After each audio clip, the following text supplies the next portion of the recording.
Good morning, everybody.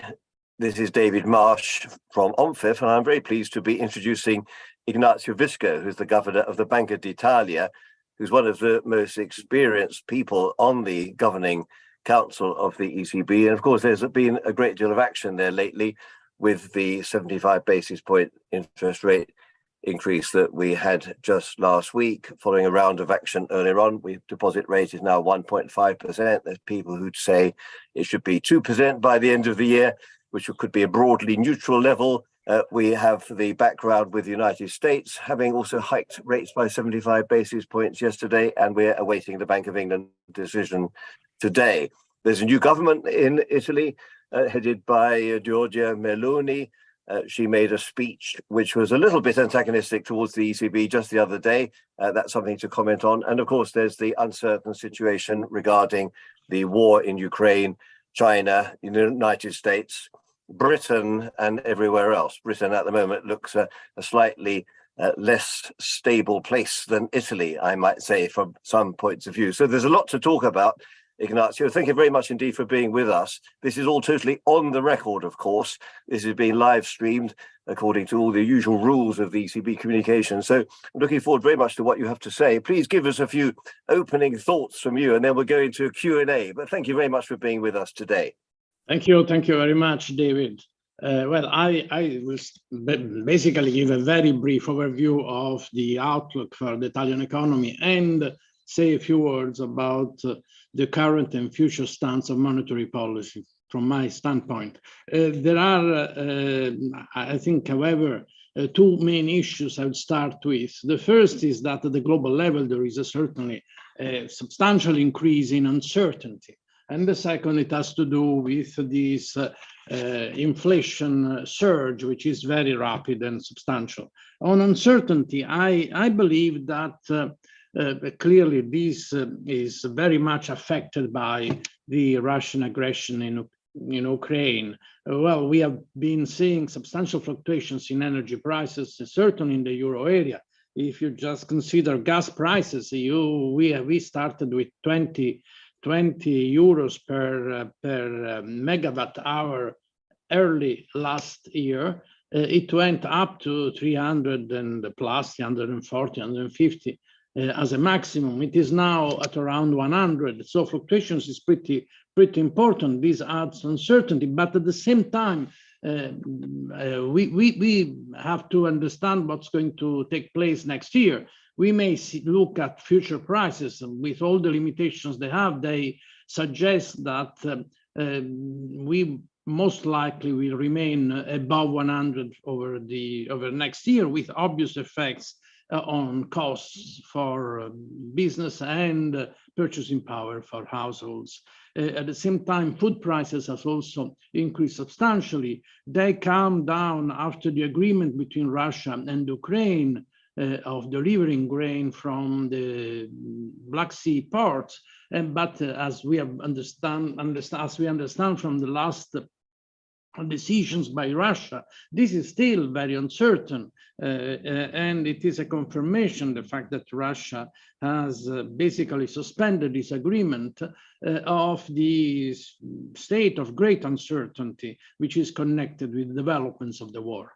On inflation, well, there is not much to say, except that we have been seeing that it has risen from less than 5 to more than 9% during this year at the global level.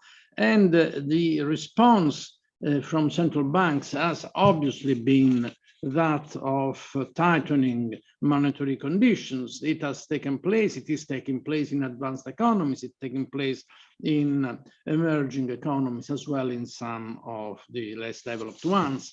And as a consequence of this, I think an issue concerning growth is clear. The issue is how much it will somehow be reduced during next year. We have seen a succession of predictions. Basically, the IMF, which has the wider set of projections, is cutting them by 1 percentage point for next year. It will be somehow basically less than 3% at the global level. And this comes, however, with resilience in demand.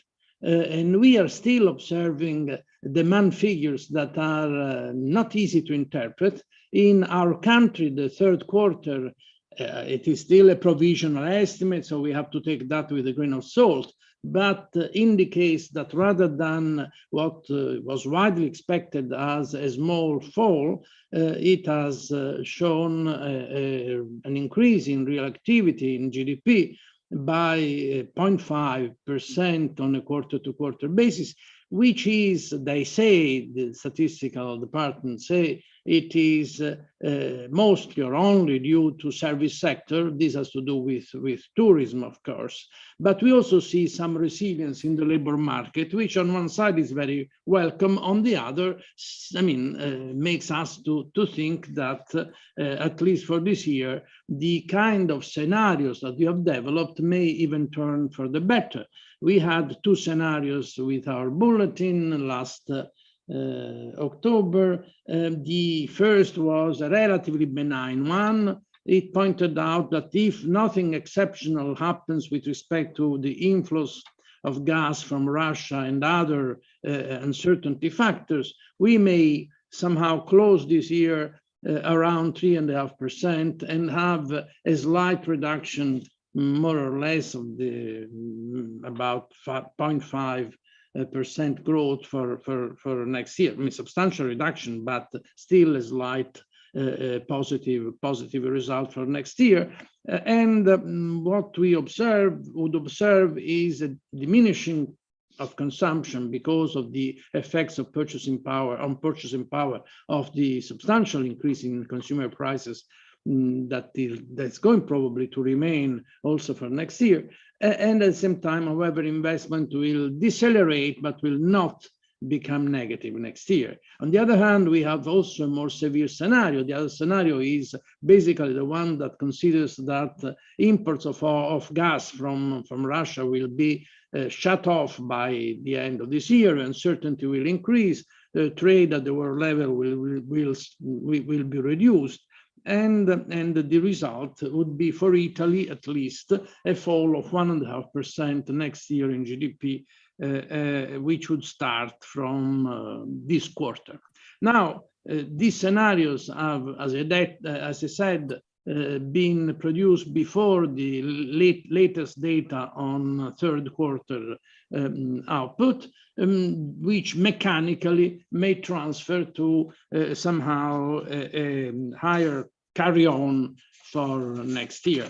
The interesting thing is that this surprising somehow result is to be read vis-a-vis indicators that all point out that a slowdown, a relevant slowdown in demand. There is a difference between Europe and the euro area and the US. I've pointed that many times.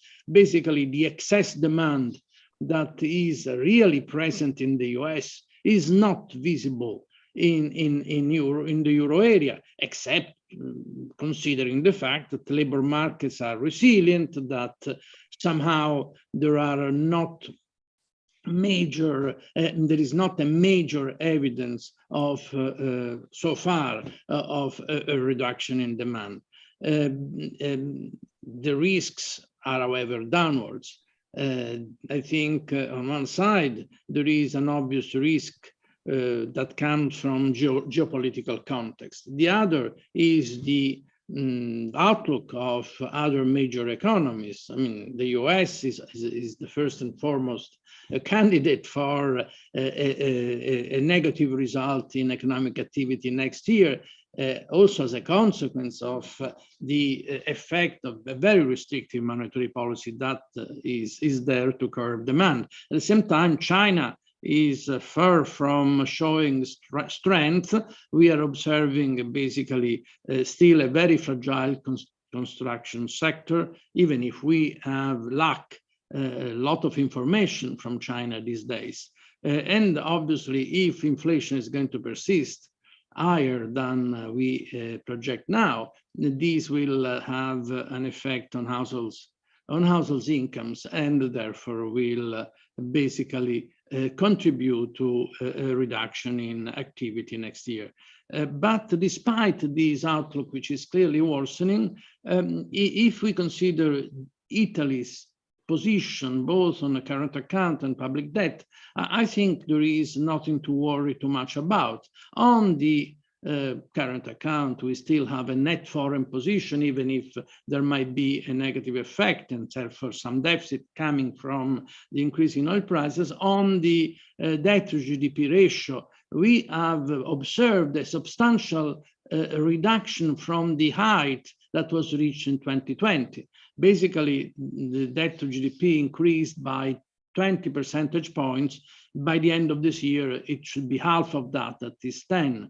And the expectation is that over the next 2-3 years, this reduction will continue, albeit at a more moderate pace.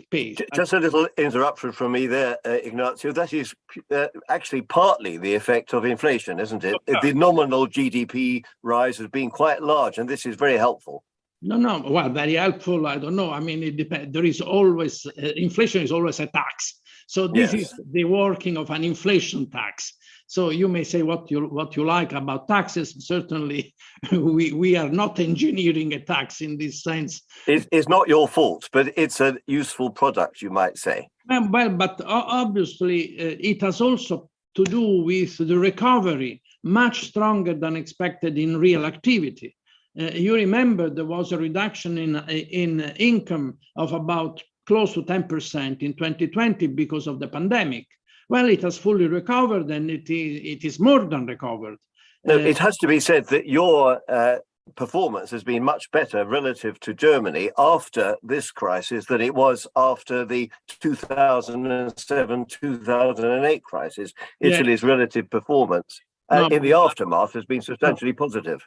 This is so. We may discuss later. It has to do with the banking sector. It has to do with the way the crisis was accommodated, if you want, in Europe in 15 years ago compared to now. Obviously, the pandemic has been contrasted with a substantial fiscal policy that lacked at the time. As a matter of fact, you remember after Greece, we had a substantial freezing of the market for funds, and the ECB had to intervene, but perhaps it was not sufficient, and so on.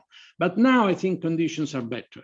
And also future dynamics probably is going to be better. On the deficit side, after the increase of 9% of deficit of the net indebtedness, net borrowing to GDP, we are having 5% this year, prediction of close to 3% next year, and even the increase in the burden of the debt, which seems to be relevant in terms of nominal prices, even if not that relevant given the large maturity of the debt, which is close to 8 years. Even that, if you look at in real terms, should not be worrying. After all, if real interest rates remain more or less put, they move a little bit up, but not much, then actually there is no increase in the real burden of debt, which is the relevant thing. Now, and given the normalization of monetary condition in the euro area, the cost of debt servicing increasing further is really increasing in line with the medium-term increase in inflation to the 2% target. But it is important to be realistic, continue the gradual reduction of the debt, especially targeting it to the need to maintain conditions in financial markets that are helpful. And the current spread with respect to Germany, for example, on 10-year bonds, is still too high. It's about 214 today, isn't it? And you say it should be between 150 and 200. That would be your favorite spot. It's not that I say. I mean, this is the result of some econometric analysis that my staff has done, which is pretty carefully done, but it is an estimate. What I'd like to compare it what happened to the other countries most heavily hit by the debt crisis, the euro debt crisis of 2011-12. Think of Spanish and Portuguese debt. Well, they have a differential with respect to the German bonds, which is close to half of what we have. And I don't understand what is really the main difference, especially if you consider the net foreign position of this country, which is substantially positive. If you consider the debt to GDP ratios of households and incomes, which are the lowest in the euro area, and so on. So this is something that has to be achieved. I think, sorry to interrupt, Ignazio, but if I may say so, I think one of the reasons why there's still some uncertainty on markets is because people are somewhat worried about the new government. So have you had talks with the new government to tell them how important it is to maintain confidence on foreign markets? No, of course, this is the standard discussion that we have, but I've had that with all the ministers of finance that I've met in the last 11 years, 8 ministers, they all understand this. And then obviously we had the sequence of negative shocks and you have to deal with the negative shocks, but they understand it. It is also to be said that the moderation on the public finance side has to be accompanied by a substantial activity in raising the rate of growth of the economy. I would say that most of what we have been observed is not imprudence on the budgetary side, but a substantial lack of growth in productivity and in activity in this country in the last 20 years or so. So this has to be changed. The plan for recovery, resilience, next generation EU and so on is very important. It has to be followed, maintained, and put to actual give actual results. And does the government understand that, Governor? Because that was one of the big worries about 3 months ago, that there would be perhaps a failure to live up to the conditions to make sure that the NGEU money carries on flowing. Do you think that those worries have now been put aside? Has the new government given you undertakings that they will actually keep to the letter of the law and make sure that that money keeps flowing? Because that's really vitally important, isn't it? Of course, this is the issue that has been discussed also with Mario Draghi's government and so on. So far, so good. What had to be done has been done. The delivery is clear. There might be some discussions about revising some components of this pact, but is nothing of relevance, I would say. Reforms are a good part of that. They have to be followed. Obviously, there must be interaction with the European Commission on this. This government so far doesn't seem to me to be on a very different path than the previous one. So I hope that it will follow.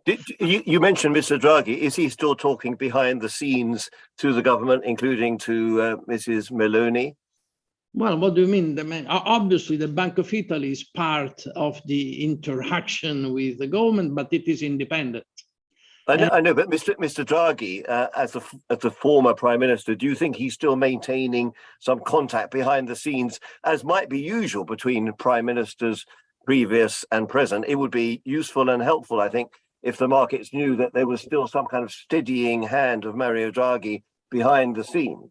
Well, you may talk to Mario. Frankly, I cannot speak in his place. But I'm sure that this government has done preliminary to entering in power a substantial analysis of what's going on and discussion with Mario. If you allow me, I'd like to say a few words on monetary policy, because this please do. It's relevant, and basically I mean, we start from the projections in the euro area. The projections for next year were in September already below 1% for activity. The IMF has in October brought them down even further. Basically, it is signaling a substantial halt. And so this goes more or less where we, as Italian economy, are going. We may be considered the average, if you want, of the euro area in this respect. Now, consumer prices, however, have been very concerning.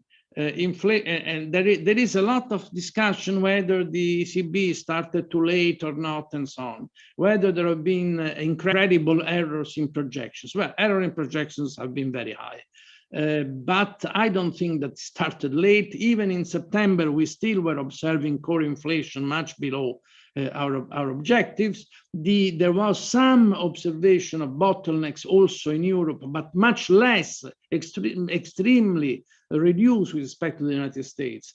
We decided when we started observing a substantial increase in gas prices, especially in December, really to stop our accommodating policy and start normalization.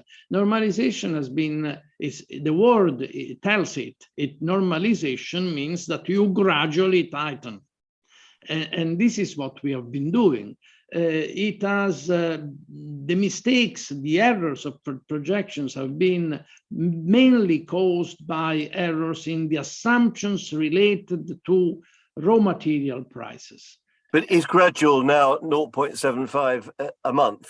I mean, because gradual used to be thought of as 25 basis points, but now every meeting you've been doing 75. Is that the new definition of gradual? First of all, it is meeting by meeting. You are somehow having inference of a sample of size 2. Yeah. A little bit small to make an inference. Right. And secondly, we started from negative. So the cost for us was basically when there were reserves held in the central bank from the commercial banks, was basically the opposite of what we should have. We should have a return. Yes. Firms.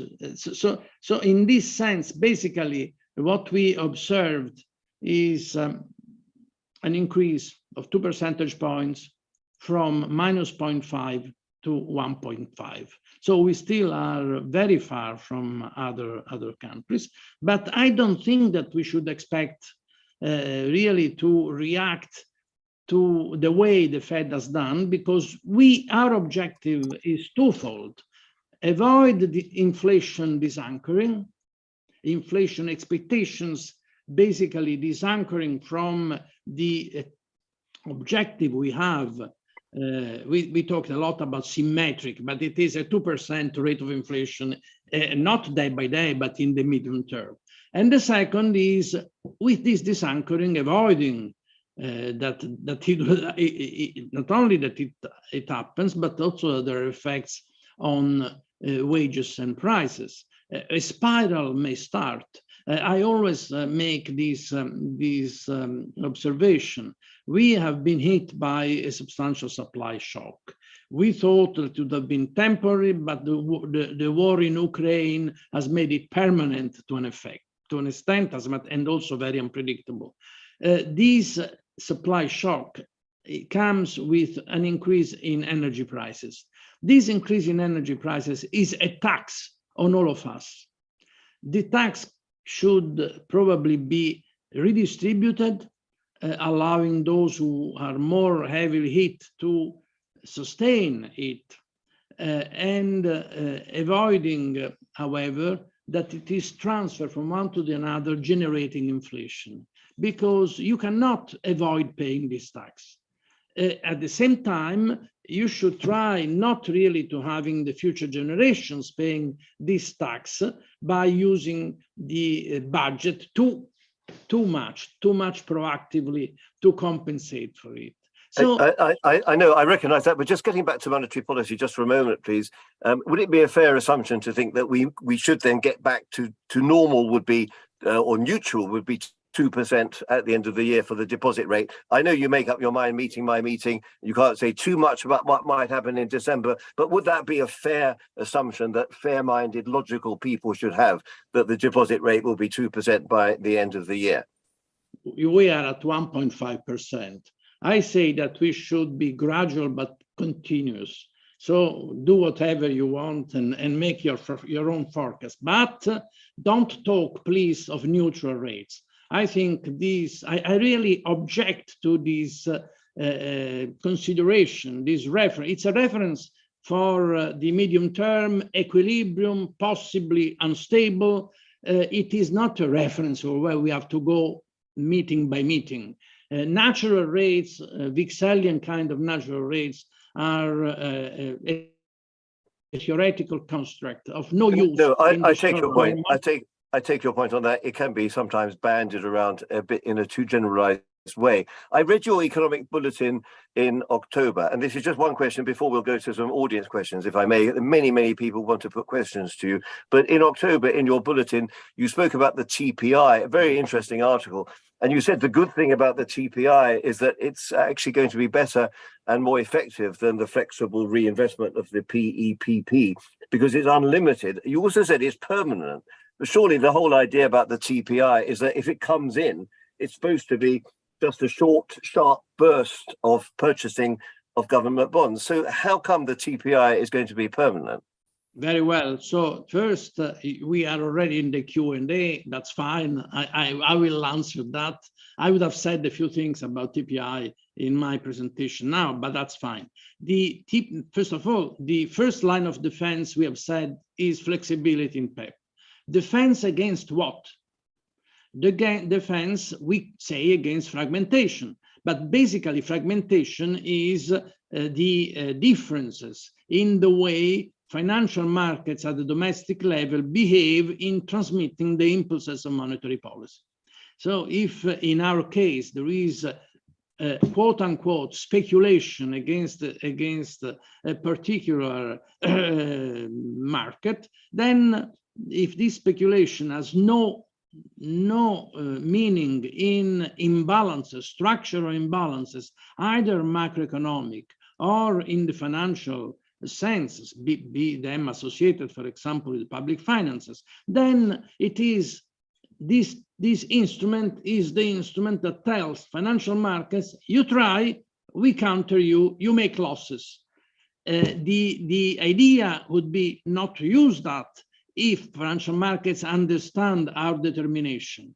But obviously, if there is a sense in which the interest rate differentials go astray because of reasons which are not related to the macroeconomic policies and the way we understand collectively in the Governing Council indicators of sustainability of public debt positions on are going to tell, then we will be determined. In this sense, it is permanent. It's there and we will be determined. We learned a lot, at least my generation and your generation, learned a lot from past crises.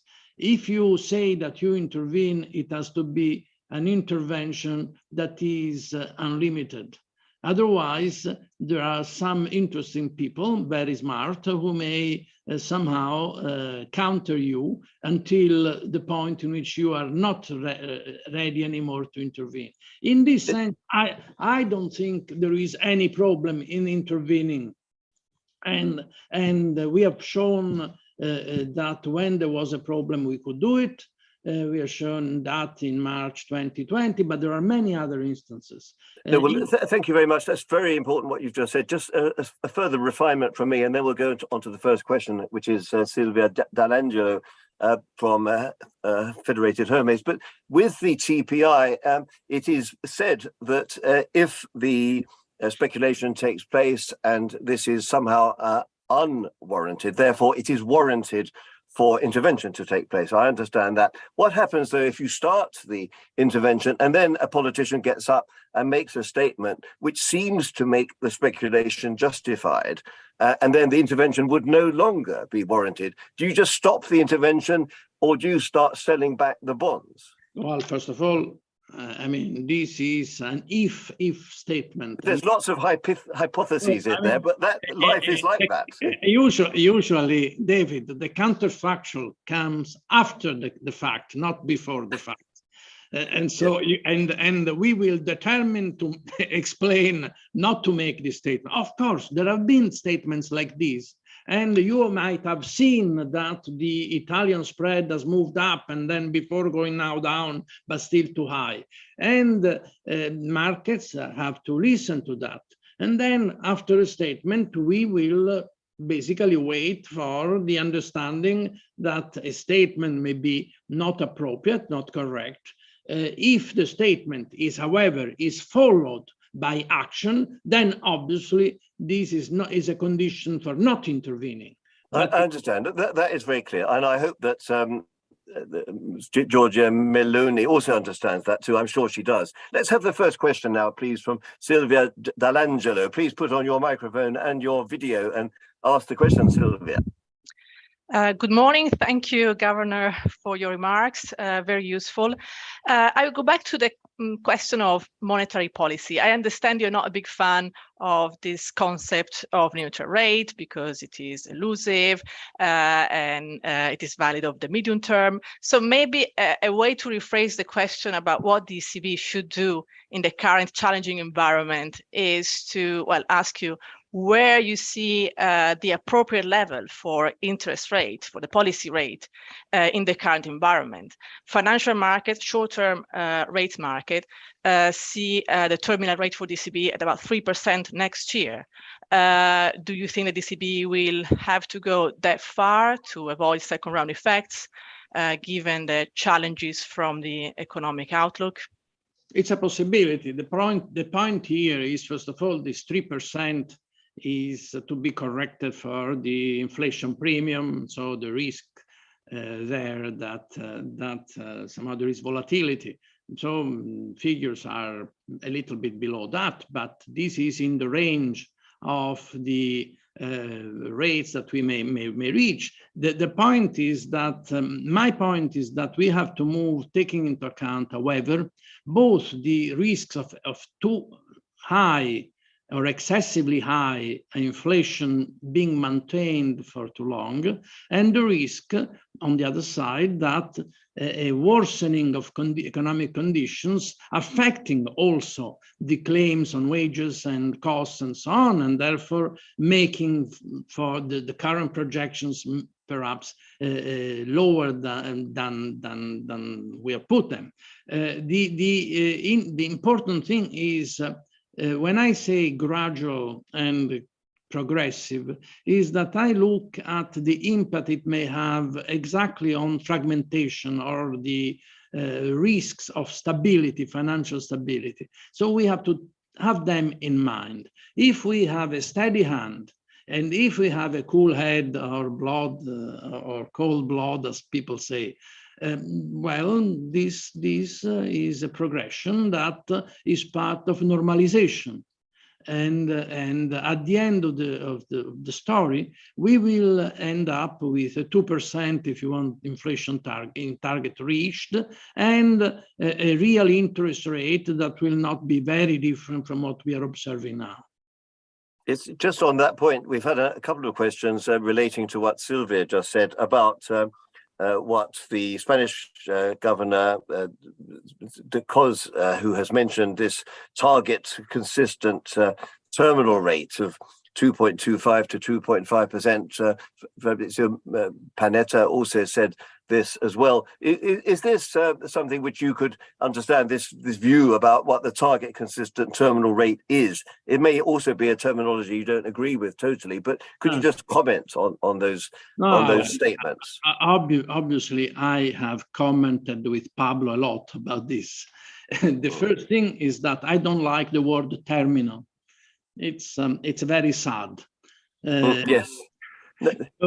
It's something coming to an end. It is, yes, it is, no, but obviously we are debating more or less not only the level, but also when we will observe something somehow that is in line with our expectations. So this is why we are saying meeting by meeting and given the new information that we get.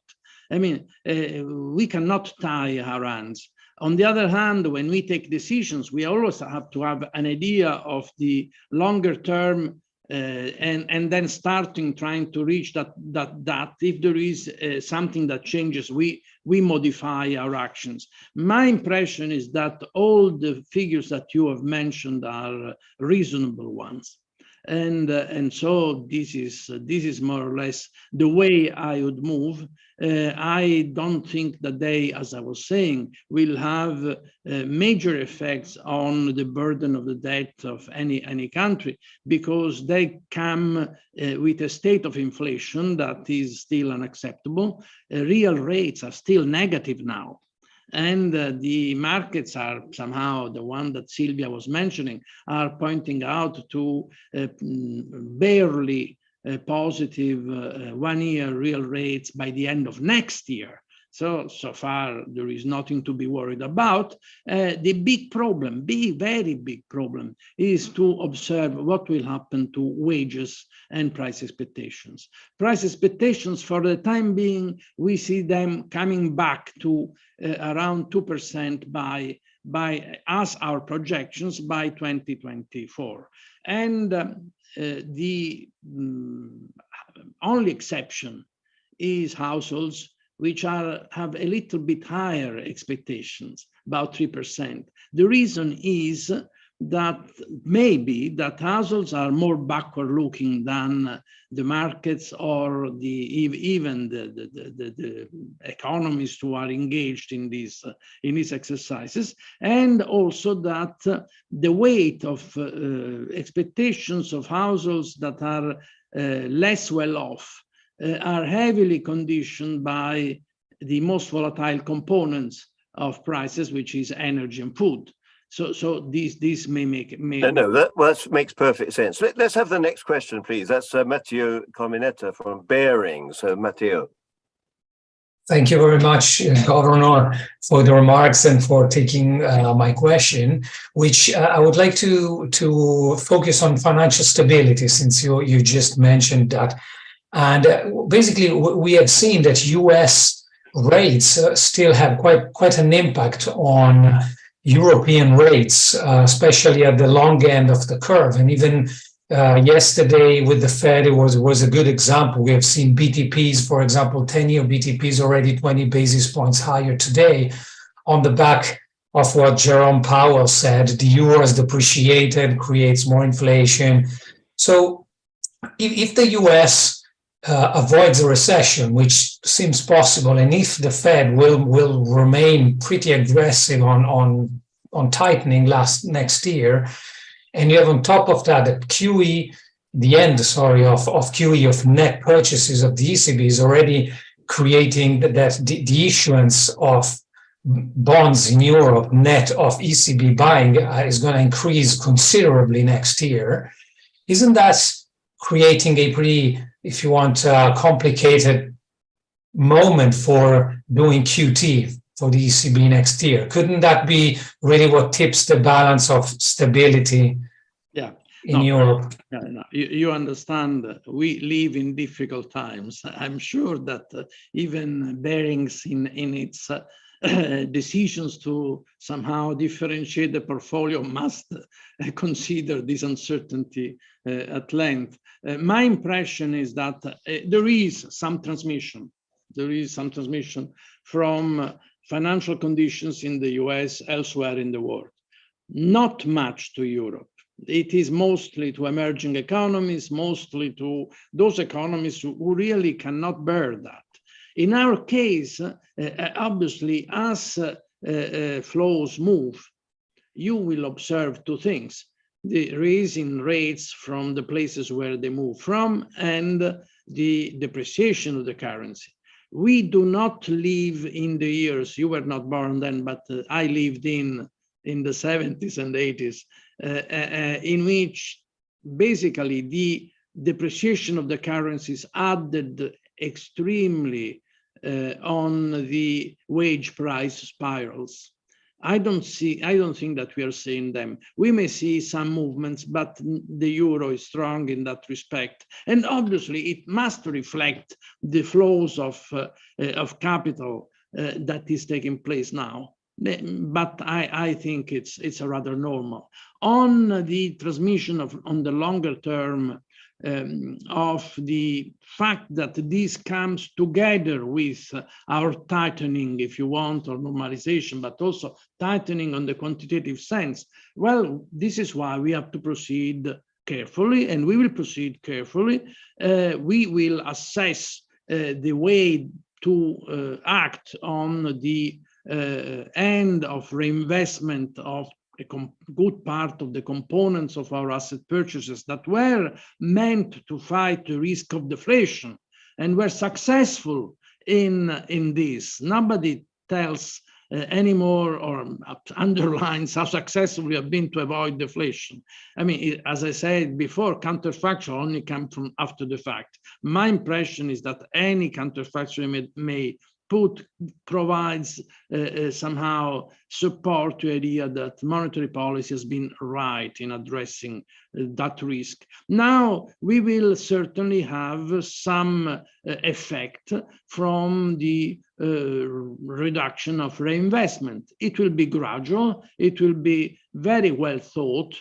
We have not yet decided when it will start and the levels, but I can tell you, I'm sure that we will be very prudent. We will be prudent also because we have already started reducing our balance sheet by this controversial TLTRO III change of conditions. That would be about 1.3 or 1.4 trillion euros, won't it? That's quite a large reduction through the TLTROs running off. Well, but first of all, TLTRO, it depends from how much really it will be the effect on banks' decisions whether to maintain the somehow financial operations which is at different conditions with the ECB or not. It has to be seen. But in any case, this is part of the balance sheet. So this will be reduced. It will certainly be reduced substantially by June because there is a major component of our operations that ends in June next year. And so that will have to be taken into account when we decide on the APP. On PEP is a different thing. We have already announced in the past that PEP will be maintained until 2024. And in any case, we are saying now that this is the first line of defense in case of substantial changes in market conditions. So far, we have used them, then we have stopped because market conditions have become much stable. We are relaxed, we maintain the flexibility. And just on the APP, could you say that when you do eventually start reducing the balance sheet by not reinvesting APP, then the figures will be, say, 10 to 20 billion a month, quite small, rather than, say, 40 to 50 billion? Could you give us an order of magnitude? No, because I think that you are better informed than I. Well, again, it's putting the cart before the horse, perhaps, isn't it? Well, we'll talk about that next year. We've got another question here from Marco Troiano from Scope Ratings. Marco, over to you. Hi, and good afternoon, Governor. Thank you very much for your remarks. I'll just bring you back a little bit on the issue of TLTRO and on the specifics for what it means for banks in Italy. I come with a banking analyst background, so obviously Italy is the one country where excess deposits at the central banks are not so large compared to TLTRO. In fact, probably banks are borrowing more money than they are redepositing. Are you looking at this as a source of concern? And from what I know, a lot of these TLTRO money has gone to finance sovereign portfolios, which are maturity matched to the TLTRO lines. So I would expect banks to reduce their sovereign holdings at some point in 2023, probably around June. And that will be obviously at a time where the ECB is also looking at undoing some of the quantitative easing. So the question for you is who's the marginal buyer there for BTPs? Is this something that is worrying at all from your perspective? Well, it depends. There are the margin. I mean, if you think that the ECB and the Bank of Italy, as part of the euro system, were the marginal buyers, maybe. I mean, but it was not meant to be the marginal buyer. It was meant really to provide an easing in financial conditions that would help through working through the yield curve to somehow accommodate and counter the risk coming first from the sovereign debt crisis, and which followed the great financial crisis at the world level and the pandemic. Now we are in the reverse, and obviously it is to be expected that these may have some impact, but we also have seen that interest rate increases are benefiting the balance sheets of banks. Even if there might be some short-term capital losses, if you want, for the trading component, they at the end will have deposit rates moving after the lending rates. It will be so in this sense there will be somehow some counterpart to the cost that they may get from TLTRO, the changing conditions. The fact that we don't participate anymore as central banks in the bond market or government bond markets is something that has to be understood both by the market and so on. What we have been observing, for example, is a substantial increase in deposits, household deposits in banks. It used to be many years ago, perhaps, but it has been and it changed probably at the beginning of this century. We used to see much less deposits of households in the banks and much more investment in government bonds. Then it has been uncertainty, especially uncertainty in the last years, has determined a substantial rise in deposits. This substantial rise of deposit means that, on the other hand, banks have had to use them, and they have used them also investing in government bonds. What my impression is that both the funds that somehow may be part of investment instruments for households may become more relevant, and that part of the demand for government bonds may increase within the funds, and indirectly taking place of the reduction in deposits by households. So in this sense, but all this said, the kind of evaluations that we provide both in my supervision departments, my economic department, about the state of banks and the way they will somehow respond to the increase in interest rates is from this side relatively modest and with confidence. On the other hand, there is another risk that banks will have to face, and that is the real economy one, because that is the main risk. How much the non-performing loans will increase, how much they will have to provision, and this is my main recommendations to bank. Think to that and try to behave in order not to accumulate non-performing loans to...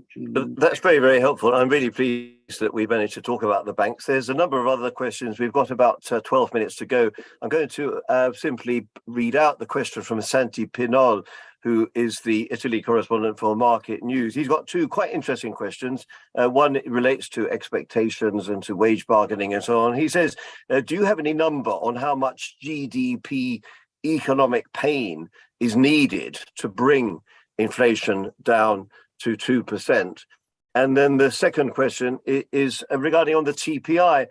When you look at the the different countries and you acknowledge whether or not TPI is needed, are you going to be looking simply at the spread over Bund, or are you going to be looking at the actual level of interest rates, i.e. the 4% in the case of Italy for the 10-year bond? Is it the spread or is it the absolute level that might worry you as the governing council when you look at that? Well, I think it's a differential. It's clear, that the levels are what they are. As I was saying, a level of interest rates that matches in terms of increase, the increase in expected inflation over the medium term is not something that we should be worried about. The differentials are relevant because they imply that the transmission of monetary policy across countries is not even, and despite having a single currency. So we really think that this is what we should monitor and avoid differentials that may not be reasonable from a structural point of view. So this is the main thing. On the other question about wage bargaining and the effects on it's very complicated. My impression is that wages, contractual wages in Europe are much better behaved than in the United States. They are certainly very limited in terms of growth rates in Italy, reflecting a number of conditions. I think mostly the uncertainty in the labor market about the ability to maintain jobs and so on. So obviously a growth rate at 1%, which is the rate which we are observing on a contractual basis, is very limited. We are observing 2.5 on average for the rest, for the average of the euro area. It may increase because it will, to an extent, in part accommodate the rate of inflation. So in this sense, it's a propagation of inflation, and rather than halting it, it will be gradually reduced because of that. On the other, what I really think is very important is to understand how the reaction on the part of governments will matter. Governments have been looking at this increase in energy costs in a very, say, not orderly way. I mean, each country has done its own, has chosen its own policy. Now there's been this discussion about the price cap. Again, a bit difficult to understand if you want really to precisely define the cap on what. But at the same time, there have been interventions on the part of governments to help those who are most hit. The refrain of central banks, of our say words, is temporary and target. But it is not equivalent to say zero. There is a temporary. Perhaps you have to define what does temporary mean, but certainly target means that if we intervene, if the governments intervene to help those who are more hit, there will be less requests of adjustment on the wage side. And this will be a factor that will reduce the risk of a spiral. They should be helping you, shouldn't they, really? But what do you think, though, of the German government's recent statement about a 200 billion fund, which seems to be actually relatively untargeted? And of course, all that extra debt will be totally outside the Maastricht criteria. Shouldn't the Germans be setting a better example to other countries? So stop a moment. I mean, the Maastricht criteria is something that has to be decided by Eurostat. And if something takes place in the country because the government says you do that, that will certainly end up in the debt figures. So I don't buy that. But at the same time, if you speak with our German friends and colleagues, they say, well, this is 200, but 200 is really maximum. We have to understand how it will be delivered. It is not. So it's over 3 years too. 3 years. 3 years, it's and so on and so on. And one thing which is interesting, and I think something that we should consider in general, is that it is a subsidy, but to a component of the cost.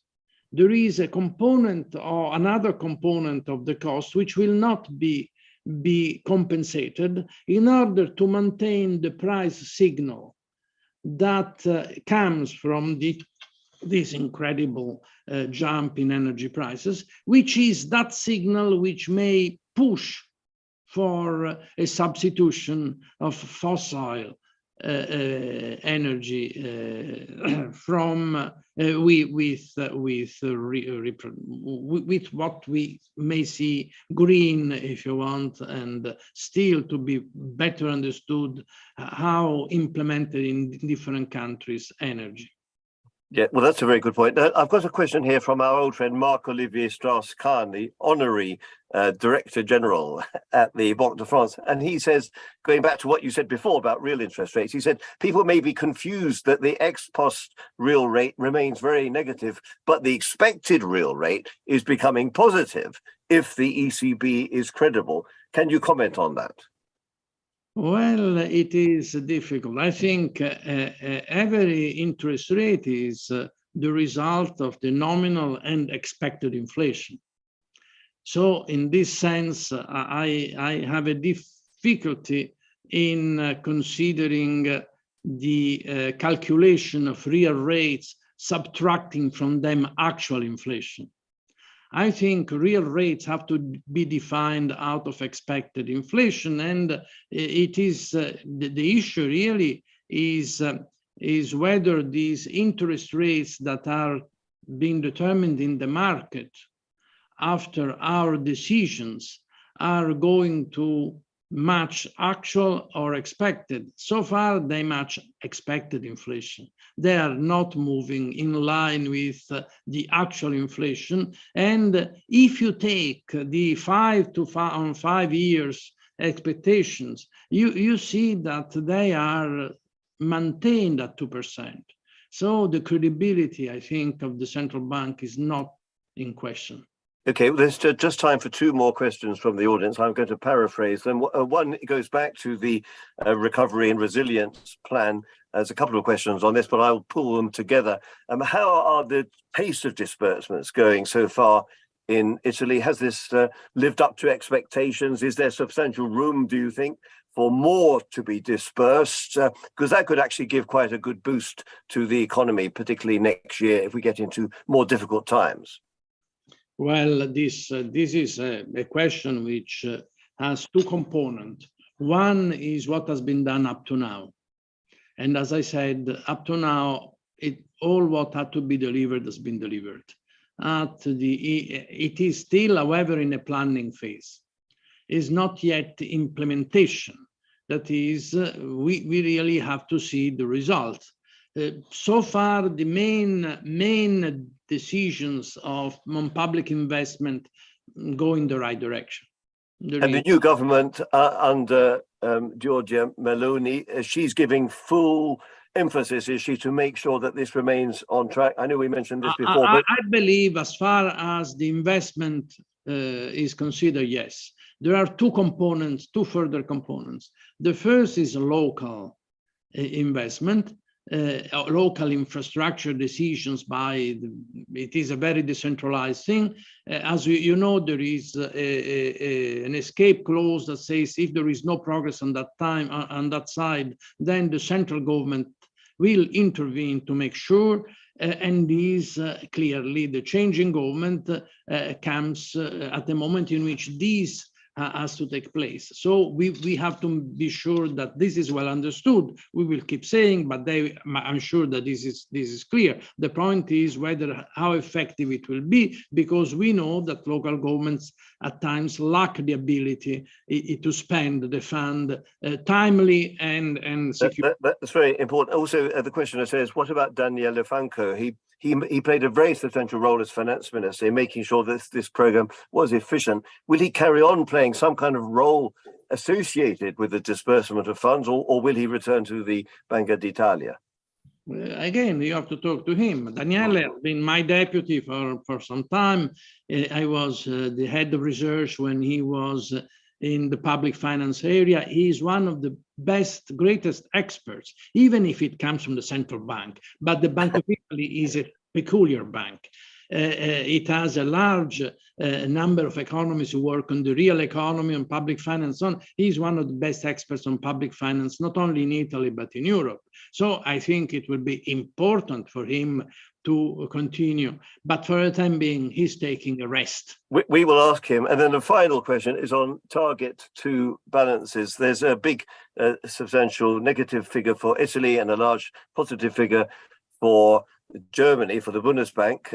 Now that there are interest rates are becoming positive around the euro area, does that have any impact on your profit and loss, the fact that there is now a negative balance? Do you have to pay interest rate on that? And do the Germans get a positive interest rate on their positive balance? Or does it all get shared out somehow in the family of the euro system? Yeah, well, I mean, the simple answer is that our objective is price stability and is not the profit and losses of the central banks.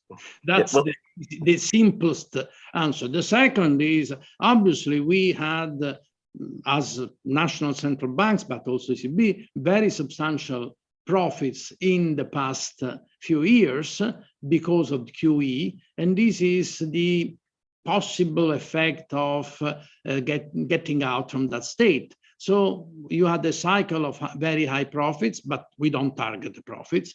And you may have some losses for a few years in certain central banks, not all, but there is also provisions, buffers, which are in our balance sheets that will take care at least part of these losses.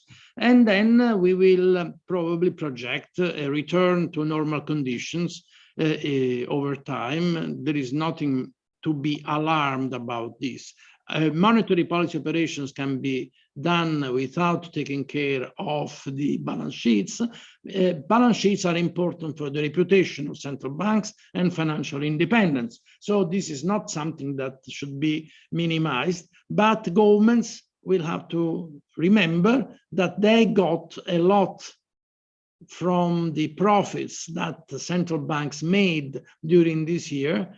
Treasuries basically got large part of these profits, and therefore they should not be somehow surprised that these profits will not be there anymore.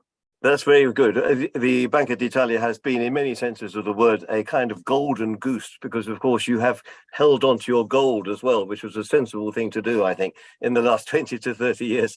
So thank you very much for that philosophical point. And I've really enjoyed talking to you. You've answered a lot of questions in a very passionate and inspiring way. So many thanks for doing that, Ignazio. I do appreciate it very much, and I'm sure all the audience do as well. Look forward to seeing you in person before too long. Okay, thank you very much. Thank you, David. Have a nice day. Bye-bye. Thank you. Thank you. Goodbye.